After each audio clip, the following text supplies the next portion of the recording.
Hello everybody, welcome back to C&S Corvettes in sunny Sarasota, Florida. It's your Corvette buddy Lyle here to talk to you about more interesting, exciting, and informative Corvette stuff.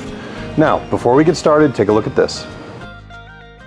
Guys, we've got another exciting sweepstakes that's new for the beginning of 2024. This one is for a 2024 Corvette Z06 convertible with the Z07 performance package. The car is done in the beautiful red mist metallic tint coat. This thing is just gorgeous. And it is being offered by the Pittsburgh Vintage Grand Prix Association. Now that may sound like it's a racetrack or something or a museum, but it's not. It's actually a charitable, and you can read about it down here, actually a charity that wants to produce a world-class vintage automotive event to raise funds to help provide residential care, treatment, and support for autistic and intellectually developmentally disabled individuals. So what they do is they take your contributions and they put on this big event, and then they're able to take the proceeds from that event that everybody does for free to help the charity and put it toward the charity. So pretty worthy thing to put money toward. And if you're going through our link here pinned in the top comments below, you're actually getting 30% more entries for free. So if I say you're going to do $50 right here, you click on that, you'll see that our promo code C&S is already entered up here, and you're getting 12 extra tickets on top of the 40 that the 40 entries you're paying for, and you'll just put in your name and your information, your credit card and stuff, and then you are automatically entered. And this drawing will be taking place on October 8th, 2024. So if by chance you're watching this video after that date, come back to a more recent video and you can get on one of the current sweepstakes at that time. But this is a really amazing car for a really amazing cause. If you guys want to participate, I wish you the best of luck, and if you guys win it, I certainly expect to hear all about it. Thanks. Okay, today's trivia question, and no cheating. You can guess, but don't go looking it up on Google and then answering. As of 2023, how many times has the Chevrolet Corvette been the Indianapolis pace car?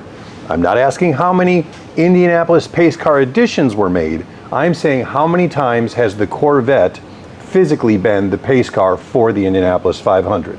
Go ahead and put your answers, guesses below. I had to look it up, so if you get it wrong, you're no better than me. I'm no better than you. We're all the same. Okay, today's topic, we're going to talk about the C5 Z06. Now, I've done other videos about the C5 Z06. Today we're going to talk about where their values are currently at based on numbers from our friends at Hagerty Collector Insurance. So I'm going to go through some basic history here. I'm not going to rehash everything I've ever talked about because they'd be here for an hour as far as the C5 Z06 and my great love for that car.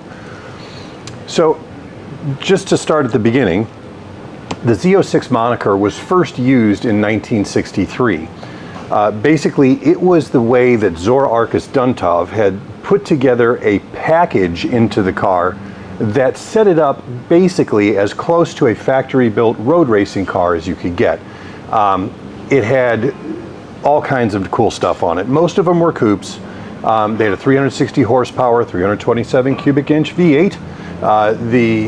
You could have a 36.5 gallon fuel tank, which, man, in endurance racing, that would make all the difference in the world.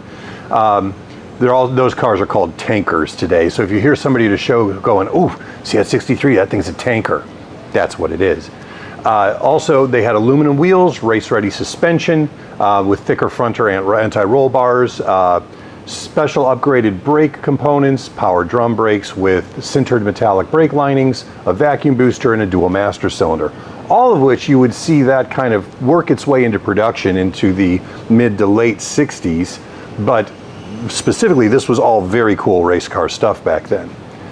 Then that option disappeared for roughly 40 years. It reappeared in 2001 with the 2001 Corvette Z06. 385 horses.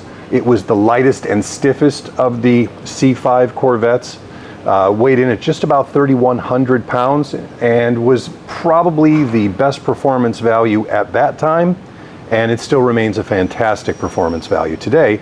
Let's run through some of the basic info on the car. It was based on the limited production hardtop coupe, which insiders, believe me, this is actual truth.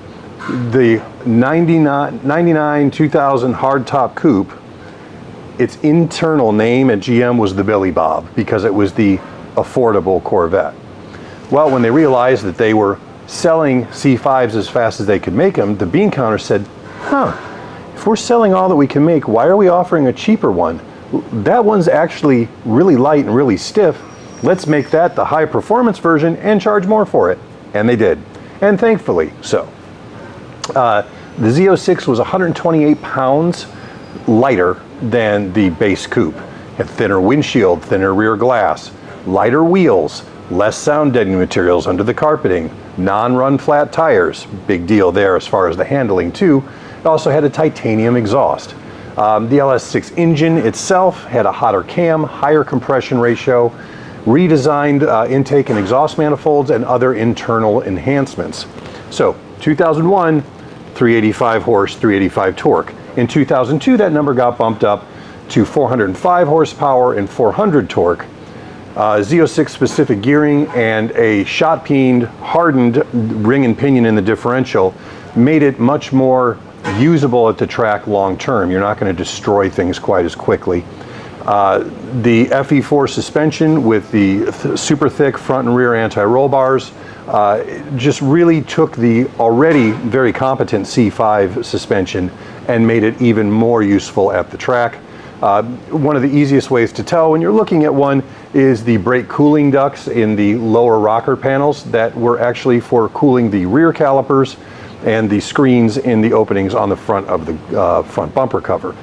Now, if you guys have ever watched this channel for more than about 20 seconds, you're going to know that I am an unbiased big fan of the C5 Z06.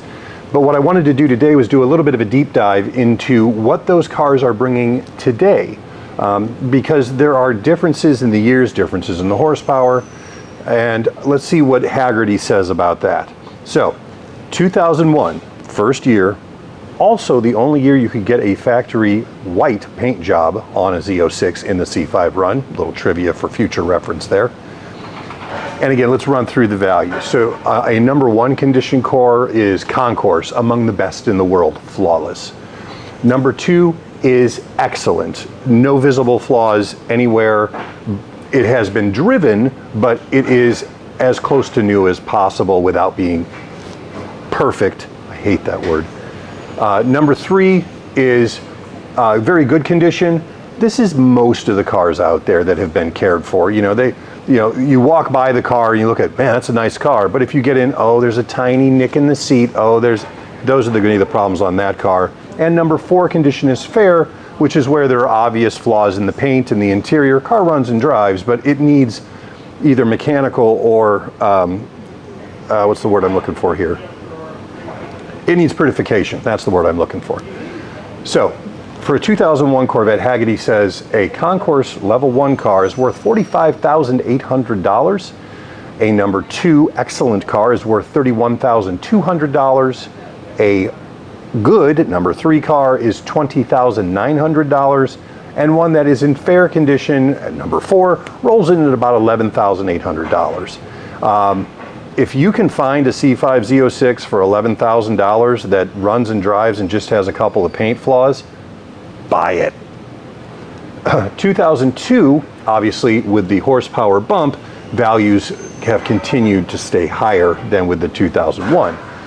A number 1 Concourse car is $55,200. A number 2 is $38,500. A number 3 is $25,900. And a number 4 car comes in right about $12,900. 2003, the 50th anniversary year, those numbers did not change one iota from 2002. So a number 1 car in 2002 is worth basically to the penny what a number 1 car in 2003 is. The only change that happened afterwards in value was with 2004, and on this one I particularly picked the 2004 commemorative edition because they actually made more commemorative editions than they did anything else in Z06 in 2004. A number 1 condition on the commemorative Z06, $58,200, a number 2 car, $42,300, a number 3 car, $27,800, and a number 4 car, $20,000 flat.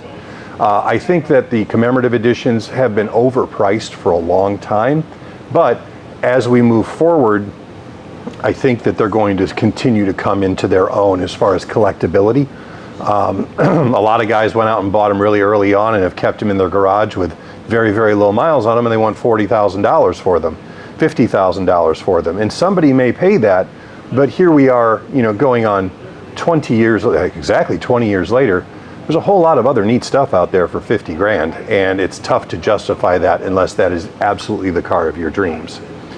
So that is the overview of pricing on the C5 Z06 run, according to Hagerty.